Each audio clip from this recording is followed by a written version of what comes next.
একটু ঝুলে থাকলেই আমাদের মাথা ঘোরে, আর বাদুর তো উল্টেই থাকে, কিন্তু ওর মাথায় রক্ত ওঠে না কেন?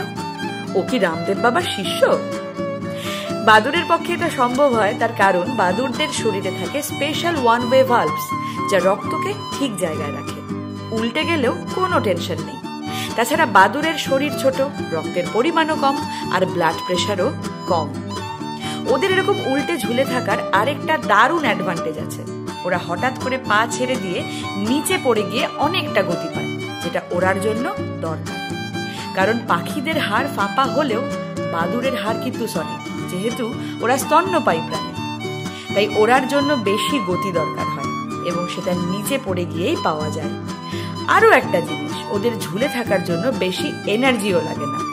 এক বিশেষ ধরনের টেন্ডন তাদের পায়ের আঙুলকে এমনভাবে আটকে রাখে যে কিছুই করতে হয় না। তার মানে বাদুরদের হ্যাং আউট রীতিমতো সায়েন্স ক্লাস। আর এরকমই সায়েন্স কিন্তু ফাটাফাটি ফ্যাক্ট পেতে সাবস্ক্রাইব করো পোস্ট বক্স 204 কে। কারণ আমরা এমন উল্টো কথা বলতে পারি, কিন্তু উল্টো পাল্টা কথা বলি না।